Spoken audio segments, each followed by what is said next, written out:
This episode of the Tactics Meeting is brought to you in part by Gallagher Marine Systems. Gallagher Marine Systems is the industry's most comprehensive source of full-service, in-depth compliance support. And by the Washington State Maritime Cooperative, the only non-profit umbrella plan holder dedicated to oil spill readiness for commercial vessels operating in Puget Sound and the Greater Salish Sea.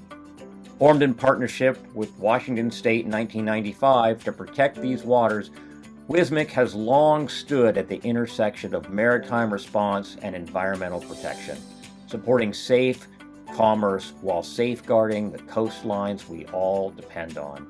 Learn more at wismiccoop.org. Well, it's time for the Tactics Meeting, a program where we talk to subject matter experts about response tactics and technology. And today I have with me my good friend, Vince Mitchell. He was in the Coast Guards with Lemoore, one of the on-call WSMC incident commanders. I'll let Vince introduce himself, but we're lucky to have him for what I think is going to be a great conversation about vessels of opportunity. Vince, welcome to the program. Yeah, thanks, Dan. Yeah, just in way of a brief introduction, I've been in the spill business for about 36 years now. Not too sure what I want to be when I grow up, but kind of getting there and figuring it out. Like many people, I got into this business by accident. And for me, the accident was the Exxon Valdez. I was living in Valdez at the time. So I was working for BP in Valdez and had a charter fishing business. So I worked my boat from day 3 of the spill, all that first year till the end of October. And then after that, I joined Alyeska Serves, their spill response organization. Worked there for 14 years. Moved on to Foss Environmental as operations manager here in the Seattle area. Did some consulting, worked for the Abu Dhabi National Oil Company for a couple of years as a senior pollution control officer. Spent about 6 months with Arctic Slope Regional Corporation. The first year Shell was setting up for drilling in the Arctic. I was a program manager for that part of their operation for the spill response. And then joined Lemoore in 2008 and been with Lemoore ever since then. So a lot of direct experience in the spill business. And traveling all over the world with Lemoore. It seems like every time we talk, it's like, oh, I'll be in Saudi Arabia for the next 3 weeks. I'll be in French Guiana. I'll be in Trinidad.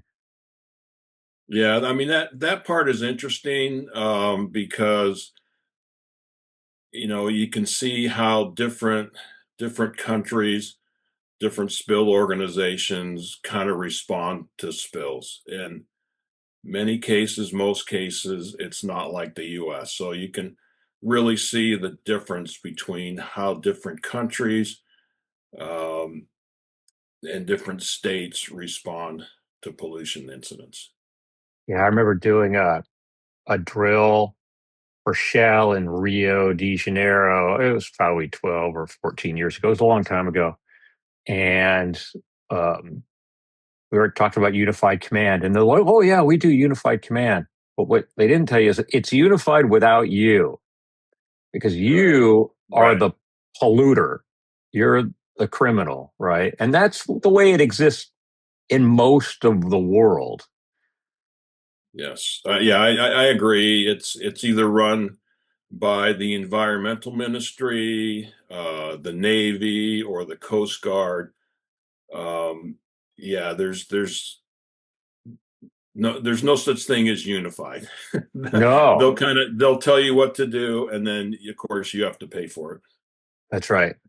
Well, today we're going to talk about vessels of opportunity, which you are unusually well qualified to talk about, having run that program for BP during Deepwater Horizon. So let's start off. Tell us what that program looked like and kind of what you did, because you started from scratch, right? I mean, you built it out of whole cloth. Yeah, it was. I got a call from Witt O'Brien's spill management team to come down and participate in that spill. And at that point, it was just well, the call I got was it was just a diesel spill, and so I said okay. So they kind of assigned me to Gulfport, Mississippi, and they said work with MSRC, set up the staging area for Mississippi. So fly into Mississippi, go out to this barren field with some of the MSRC guys, the crew, and we're lining it up. Okay, we're going to put boom here, boats here, skimmers here. And then I got a call from Ben Benson with Witt O'Brien's, and he says, "Hey, I'd like you to come over to Homa and set up the Vessel of Opportunity program." And I said, "Okay." So I drive over there, and it was just, I mean, it was confusion, right? As you can expect, and you were there, so um, and so how to dial in these local fishermen who were itching to help, dying to help, how to get those guys involved in the response. So that was kind of the task. Well, you were well suited, right? Because you had spent what you just said, that first year of Exxon Valdez, you were basically a vessel of opportunity, right? You weren't a dedicated oil spill response vessel. You were a charter fishing vessel that was put to work. Right. And kind of the way that worked is, yeah, because everybody wanted to help out, help protect the environment and make a little money too.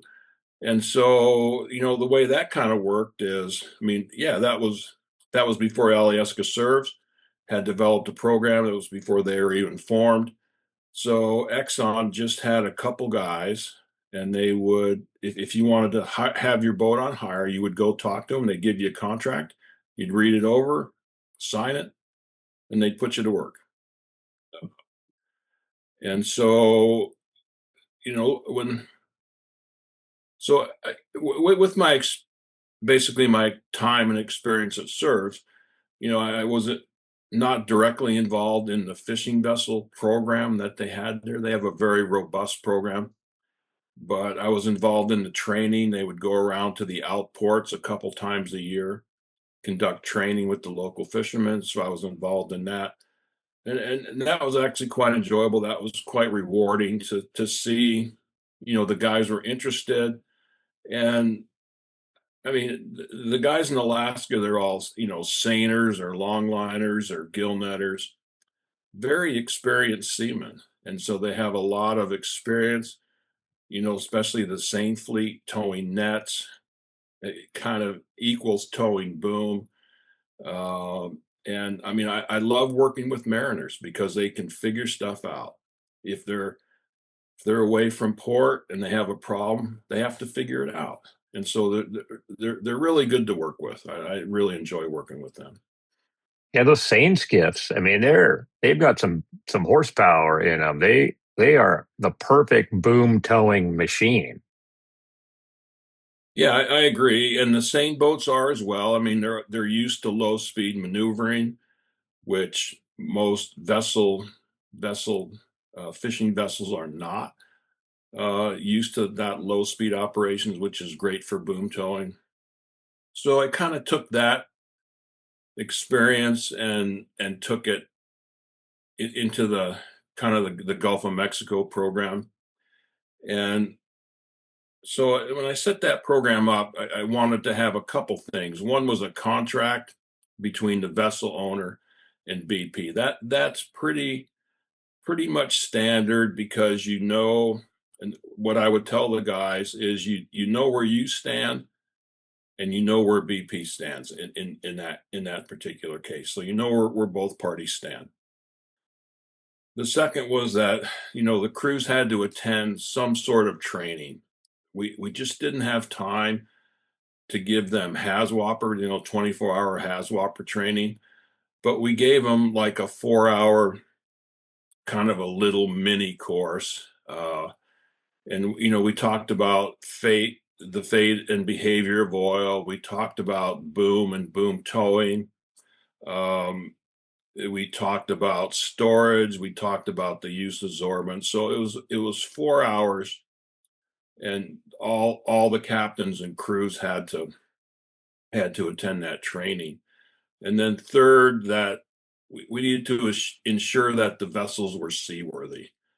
Um, there was some interesting vessels there, but we wanted to ensure they were seaworthy.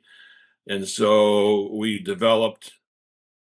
eventually got through an inspection program that initially they wanted us to use the vetting checklist for like offshore supply vessels, tugs, and that wasn't really suitable. We proposed the dockside courtesy examination by the Coast Guard, and they were just overwhelmed. They couldn't handle a couple thousand of these inspections. And so we landed on, in their contract, they had, okay, here's the requirements, which is basically the uh, basic safety equipment, life jackets, flares, things like that. And then they would have to attest that they had that equipment, and then the Coast Guard would spot check just in their routine boarding. So, those were the things that we kind of put in place to get the vessels kind of on hire in the program. Uh, and there was a lot of misunderstandings, I guess. Guys, when they submitted their contracts, they figured they were on hire, and they weren't. So, we had, I don't know what the final number was, but we had thousands of vessels that had contracts. We didn't use all of them. So just having a contract was not a guarantee that you're going to be getting work or getting paid. Well, the reason I wanted to do this podcast is because the Coast Guard has made a move to classify vessel of opportunity as multi-service vessels, and they want to pre-inspect them for this work under subchapter M. And it's my position that they have fundamentally misunderstood the entire concept of vessels of opportunity, and it starts right with their definition. And so I thought you could help me out with that. So my definition of vessel of opportunity is that vessels of opportunity are a planning concept, right? Like, you had a fishing boat up in Valdez, and people walking down the dock. So, hey, that vessel looks like it would be really good at tow and boom. We should identify who owns that, get a phone number in case there's ever a situation where we might need extra boats. But you're not turned into an oil spill response vessel. We identify you. We put you on a list. Maybe we reach out and contact you in advance and say, hey, would you, if such a situation arose, be interested in participating in oil spill response with your vessel? We do some pre-planning, like we plan for everything else. But the fact that you're on a pre-identified list doesn't mean we're going to regulate you as a spill response vessel or inspect you and say, oh, hey, to be on our list, you have to have an EPIRB. It's like, well, I don't have to have an EPIRB to do my normal work. Well, but to be on our list, you have to have an EPIRB, and you have to have a life raft, and you have to have 24-hour HAZWOPER. We don't do that. That's not what we do.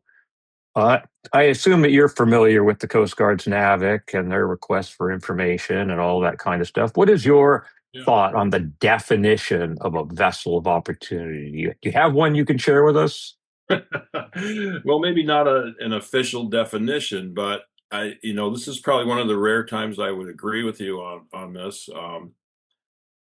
Vessels of opportunity. I mean, you're talking about supply vessels, tugs, um, passenger vessels, fishing vessels, which could be, gill netters, seine boats, longliners. They could be pleasure vessels. It could be airboats. It could be skiffs. It could be kayaks. You're not going to know what you need for a particular response.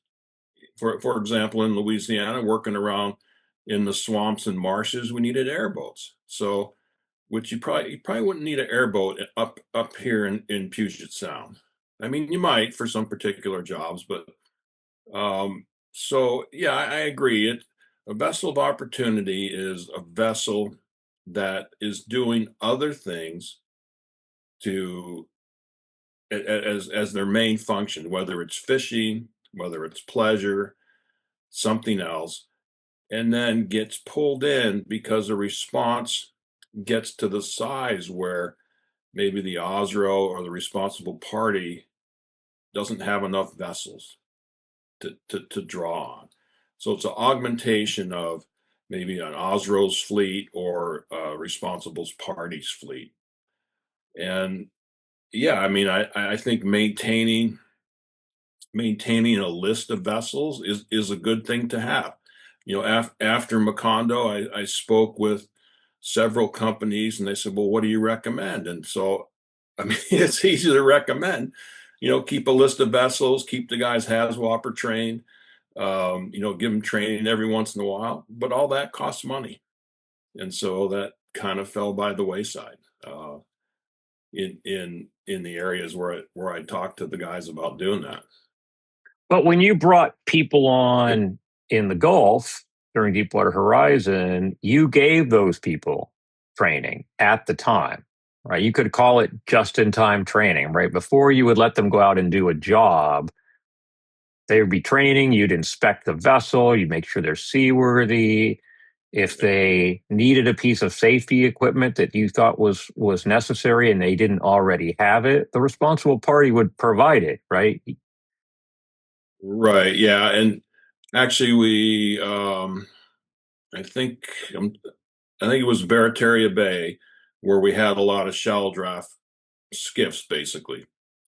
And one of the guys got a little twisted up and lost one day, even though they're supposed to have local knowledge, right? All these guys.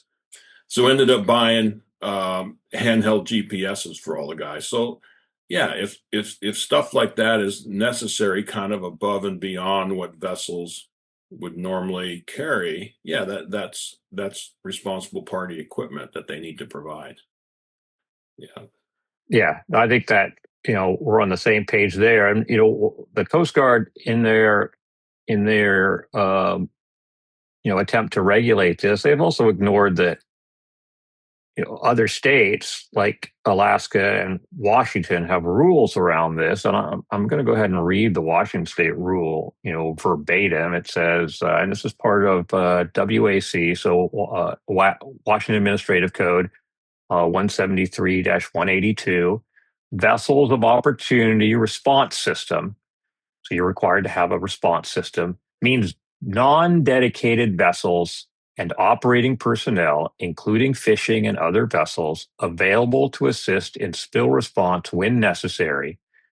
The vessels of opportunity are under contract with and equipped by the contingency plan holder to assist with oil spill response activities, including but not limited to on-water oil recovery in the nearshore environment, the placement of oil spill containment booms to protect sensitive habitats, and providing support of logistics or other tactical actions. And plan holders generally address this through their oil spill response organizations. I know, my plan, the Washington State Maritime Cooperative's plan, uses MSRC to provide that, and so they've gone out and identified people. And by contract, it means they've pre-negotiated rates if they were ever needed. That kind of thing. So that gives us a position where we've already got a rule we have to follow, and now at the federal level we're starting to change it. And you were involved in the program up in SERVS. Tell us about the the service vessel of opportunity program, because it's probably the most robust existing program in the country. Yeah, I've been away from that for several years, but I can say that they have a, a number of vessels, probably 300 to 400. I don't know the exact number. Um, some of them are pre-contracted, some of them are contracted at the time. They give training. Yeah, I mean, HAZWOPER training for some of the vessels. You know, they have a tiered system: tier 1, tier 2, tier 3. They have rapid response vessels, and again, it's probably the most robust vessel of opportunity program in the country. Um, and then other organizations in Alaska are like CISPRI over in Cook Inlet is pretty well organized. Alaska Shadow, CPRO down in Southeast Alaska. They all have probably the most robust vessel of opportunity programs in the state, and it kind of follows along down the coast. WCMRC has a program as well, Washington State, and I believe it's kind of administered through Ecology, keeps a list of vessels. California. I'm not as familiar with the Gulf Coast and the East Coast, but I don't believe they have much, if anything, in place for vessels of opportunity. So it would be, you know, if there was a large spill, it would be trying to reinvent the wheel again. In Washington, yeah, Ecology has their Spills 101 page where people can sign up to be volunteers. And the pre-identified vessel of opportunity are actually listed on the WRL, the World Wide Response Resource List, under their own organization category. And I'm looking in the world right now, and there are 171 vessels identified in the Pacific Northwest database for vessels of opportunity. And so this Coast Guard proposal is that all 171 of these would then have to go through to stay on this list, not to respond to an oil spill, but just to stay on this list, would have to go through inspection under their multi-service vessel program. How many of these vessels do you think would stay on this list if they had to do that? Probably a handful. I mean, if it's going to cost you money, you know, kind of betting on you're going to have work, I just don't know. And just for kind of just a comparison.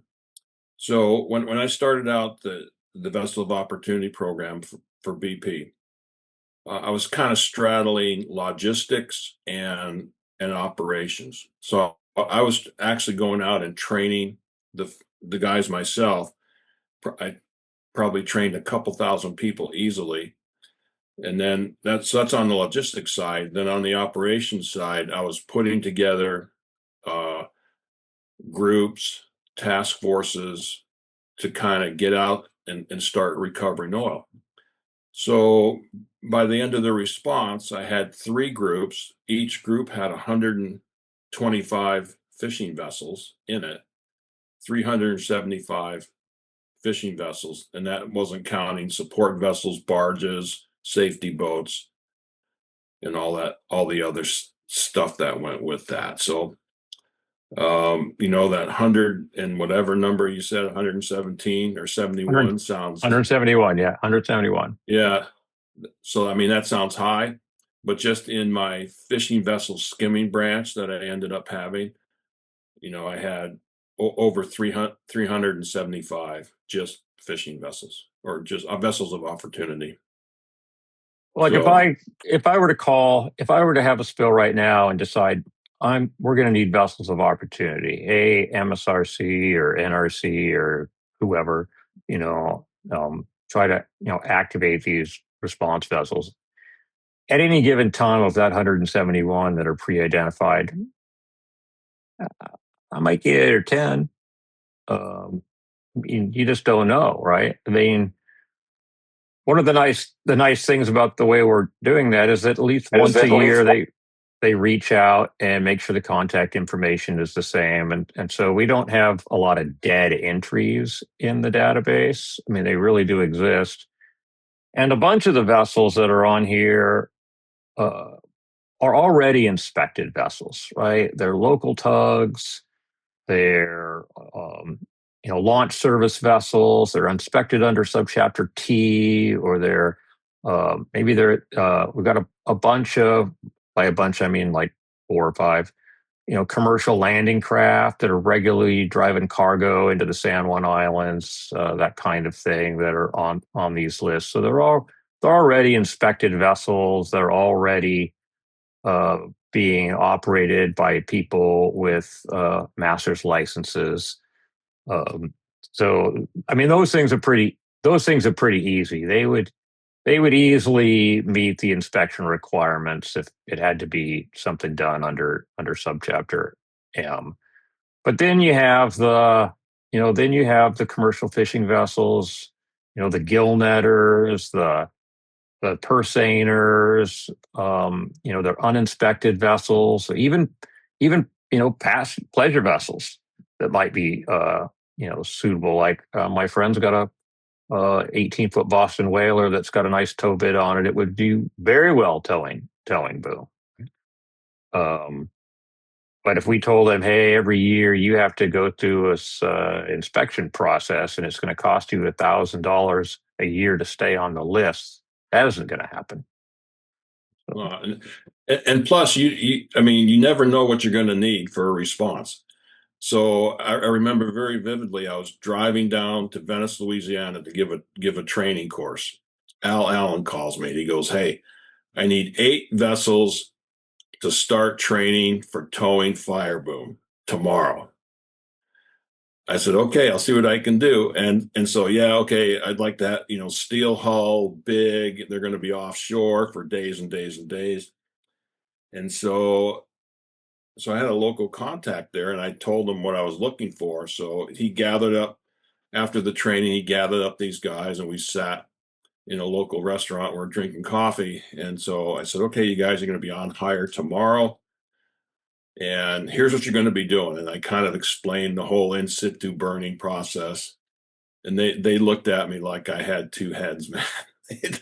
they couldn't believe it. I said, hey, I know what you're thinking. You guys are going to be rock stars. And they were. So I mean, you just don't know what you're going to need at the time of a spill. You don't know if you're going to need skiffs. You don't know if you're going to need vessels to deploy sensitive area protection strategies. You just don't know. So, I mean, you could have a list of all tugs, and maybe you might need one tug for your particular event. So, Right.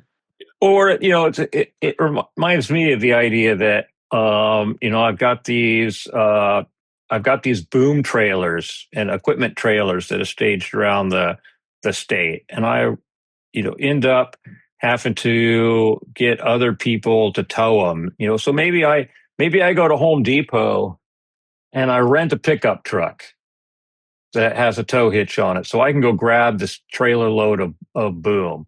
So now I'm using this pickup truck for oil spill response. Do I want to class it the rest of the year as a commercial vehicle? Does everyone who goes to Home Depot who rents a pickup truck need a CDL, a commercial driver's license, just because maybe someday a person doing oil spill response is going to rent your pickup truck? That's just nuts. Yeah, I agree. I think a better tact might be or have been to take these are the things that should be considered to be put in place before vessels are engaged in oil spill response. Whether it's some kind of safety thing, whether it's training, whatever it is, instead of kind of just painting everybody with this broad brush of subchapter M, be inspected, or you can't do the job. Oh, that's like great. So like provide a checklist for the federal on-scene coordinator to say, hey, if if on a response for which you are responsible, we're activating vessels of opportunity, then you should consider these things as as we put the plan, because we'll put together a blue plan that we're going to activate, right? Ops is going to do that. It's like, hey, we want to see these things in that plan. We want to see a checklist for vessel inspection. We want to make sure that there is a radio or a primary means of communication and a backup means of communication, so a radio and a cell phone. We want to make sure that um, they're operating in an environment for which they have the appropriate safety equipment. So I don't remember what the temperature requirements are, but if the water temperature and the air temperature are within a certain range of each other, then you'd be required to have a survival suit on board, right?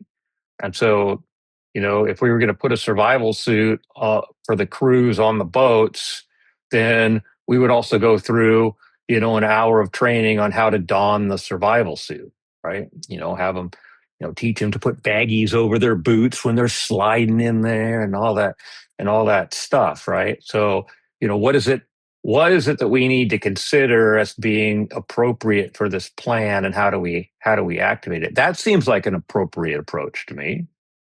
No, I mean, yeah, I don't disagree at all. In fact, that's what I would recommend because, again, you don't know what vessels you're going to need, and so this is more kind of a fit for purpose type of approach. And um, just like one example, during the Exxon Valdez spill, when you went off hire, they had somebody from Alaska. I can't think of the agency, but it was like the Board of Health or something like that.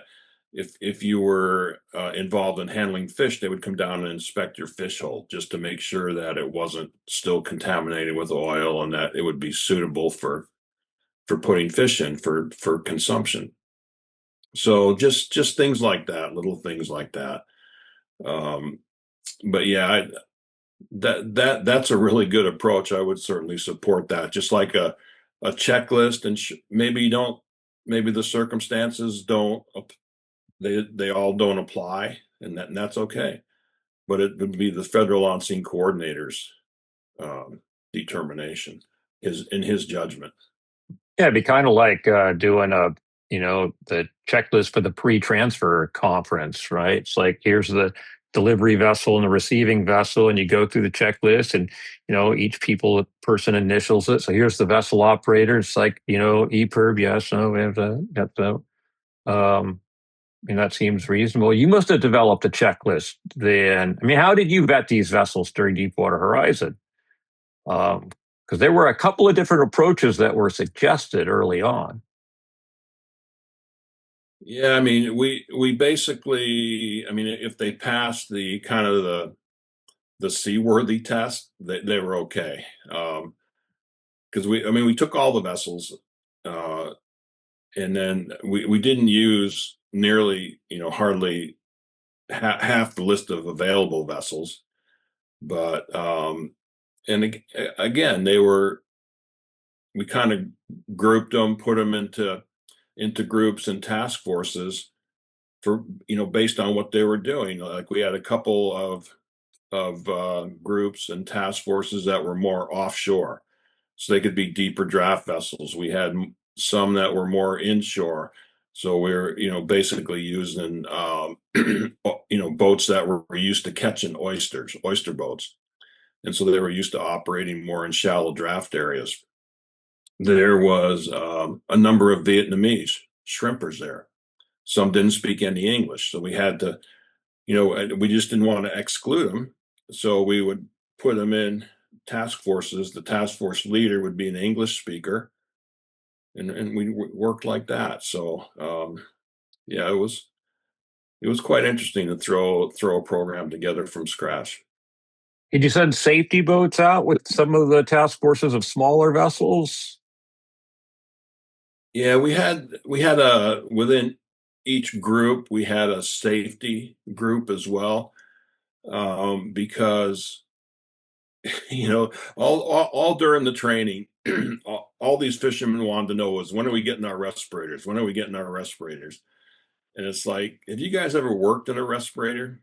No. I said, well, it's not fun. You're not going to want to work in respirators, believe me. And so, I mean, we made the decision not to fit test them and not to do all that physical exam stuff that you would need to do. And so we had safety boats dedicated to each task force, and they would just go around and take readings. And then we never got any hits, any readings that exceeded action levels. But if we did, the thought process was going to be to have the guys back out, not put them in harm's way. So they would always work at level D. And if any air monitoring exceedances were detected, you would just move them out of that hot zone until that problem went away, or go work somewhere else. Yeah, and we didn't have that because, these guys were working well away from the source, and so we never encountered any readings above action levels. The thing we did encounter was, we had the guys. The requirement was Tyvek suits, and we had some heat exhaustion problems, so we had to kind of institute. And I forget exactly what the break was, but so many in an hour, so many minutes of work, so many minutes for break, and that's that. We didn't have any incidents after that. So kind of like working in the cold, same thing. Right. Yeah, they had a lot of those problems on shore as well, where they had cooling tents set up and that kind of thing. Yeah. Yeah. Yeah. So would you say this program was successful? I would say it depends how you measure it. I would say it was successful. It was kind of funny. We had some accountants were coming around to my group and interviewing people, and so I was kind of curious. I said, "What are you guys doing with this information?" And they said, "Well, we're gonna figure out, what your spend is." I said, "Well, about what is it?" And so after they got done, they said, "Well, it was between 2.5 to 3 million per day."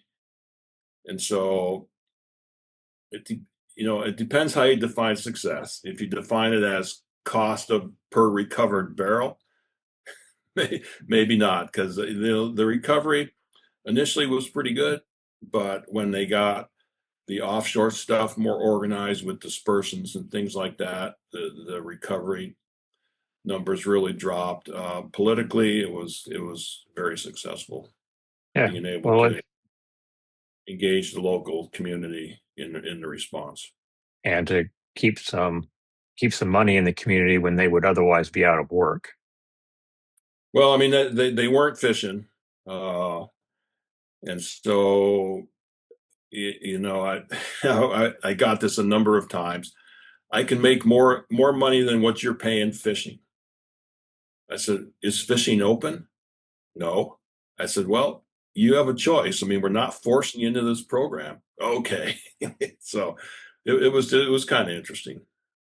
That recovery cost per barrel number is pretty interesting, because I've actually been looking at this lately as it revolves around Washington State's Certificate of Financial Responsibility rule. And it's an interesting kind of inverse bell curve, because small spills start off with a really high cost per barrel, right? Because you're activating all this equipment, up front. So, say on a 50 or 100-gallon spill, by the time you turn that into barrels and say, well, it cost us $24,000 to bring in these 3 boats and all this stuff. All of a sudden, your cost per barrel, because a 50-gallon spill is just a bit over 1 barrel, is $24,000, right? It's $24,000 a barrel. But the numbers that come out for Deepwater Horizon after 2 years or whatever is $11,000 a barrel, which is $1,500 a barrel less than Washington State's $12,500 floor. So the more oil that's spilled, there's an economy of scale in order oil spill response. Um, Sure. Well, and I would submit it depends where too. yeah, Some areas, some countries, some states, cities, localities, they have different standards. So if you're out there kind of doing some polishing work, trying to recover sheen, not being very effective, very low recovery, that's going to drive your cost up yeah. for sure. Well, and most of what's modeled Oh, for cost recovery is all um, persistent oils from vessels primarily that have gone aground, and so part of the oil stays around longer, it sticks to the shore more, but then you also have the salvage costs around the vessel, which you don't have for other smaller spills. So the cost drive up. So it's actually a pretty interesting topic if you're a nerd. well, yeah. But on Macondo initially, when we had the boats, we got them contracted, we got them trained, inspected, whatever we needed to do, and put them out there to go to work. I mean, there was no skimmers available. I mean, there was very few skimmers available. So we had the guys were out there with sorbents doing what they could to recover, and then we had supply vessels kind of there with roll-offs, kind of collecting all that up.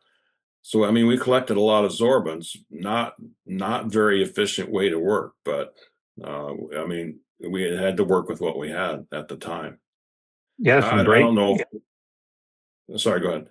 there's some great pictures of those boats. I have some somewhere, towing these big U booms of sausage behind them, because they have those big, outriggers for Yeah, the net. So they actually got a pretty good encounter rate. It was a pretty wide swath they were cutting.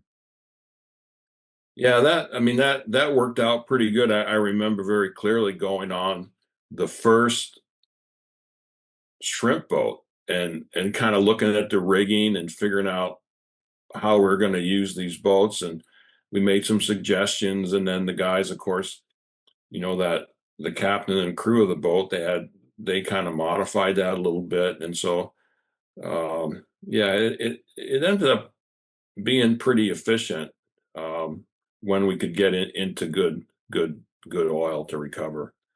But when they got the dispersant program going and the offshore program going, we were seeing less and less.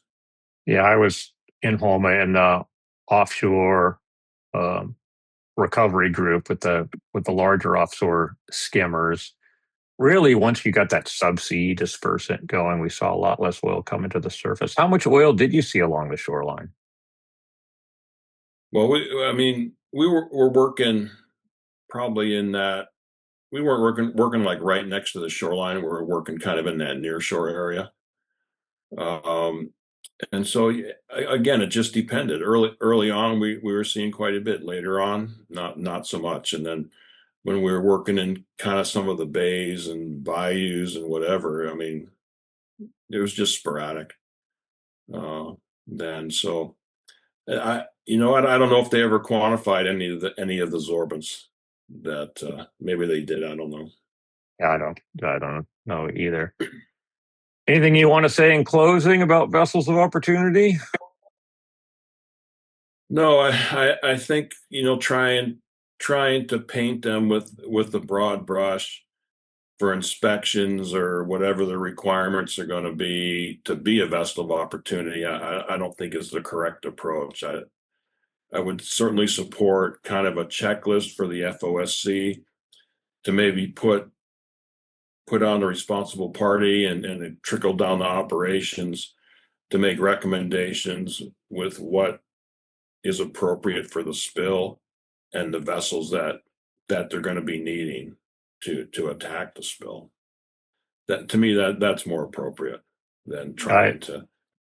put regulations in place, make them apply to everybody, whether it's a 15 horsepower skiff or a 1,500 horsepower tug. Oh, I agree. And the Coast Guard put out a request for information. I have already submitted my comments on behalf of WSMIC. I know other people have put comments in, but I thought this was a good opportunity to maybe talk about it from a boots on the deck perspective. Yeah, I mean, and the thing to keep in mind is, there's not any responsible party or OSRO for a large spill that has or could possibly have a number of boats in their inventory. So, like I say, at my fishing vessel skimming branch, I had 375 vessels dedicated to just the response end of things. I don't know any OSRO that has 375 boats in their inventory that they could dedicate to this. Right. And in my offshore recovery group, we had, I want to say, 30 skimming vessels. Some of those were dedicated skimming vessels. Some of those were supply boats that we had put a boom and temporary storage and skimming systems on and turned them into an OSRV. And 100% of the vessels that were doing boom towing were vessels of opportunity. So, we had a good portion of the bigger, inspected, crew boats, tugboats, offshore supply vessels that we had turned into skimming vessels and workboats. See, but those commercial vessels, they're more used to inspection, being regulated, things like that. So, fishing vessels, pleasure vessels, yeah, they fall under some regulations, but not what's being proposed. It's going to be tough for them.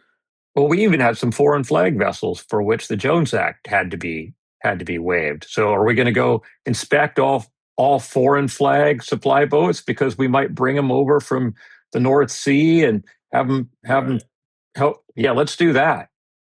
That sounds like fun. Yeah, and even if all this goes through and all the these fishing vessels and pleasure vessels and whatever go through all the inspection hoops, get on some list somewhere. If you have a large spill, you're going to need way more than that, most likely. So how do you bring those guys? You say no? Yeah, right.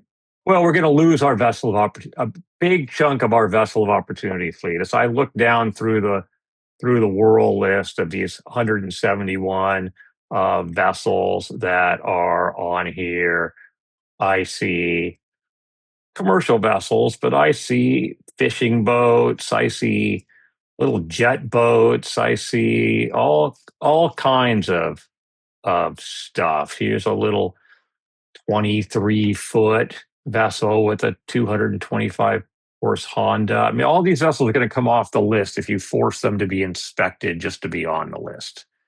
So, or they're going to say, who can help me out with reimbursement for this? And yes, the Coast Guard they could open up the pollution fund and pay for it. Yeah, let's do that.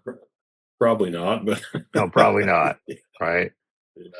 Yeah. Yeah. So again, I think for any large spill and even small spills, because when I was with Alaska Pipeline Serves, we would use vessels of opportunity for smaller spills as well. I mean, they're really vital, and they're a critical piece for the response for large vessels. They do a great job, but I think to have them all pre-inspected, I don't know if that's the right approach to take. And somebody's going to have to pay for that at the end of the day. That's right. Well, Vince Mitchell, thank you for taking a few minutes to join us here today. I really appreciate it.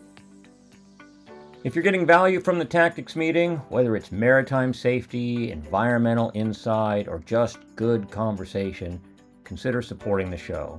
We're a lean crew with a big mission, and your support helps keep the command post running smoothly.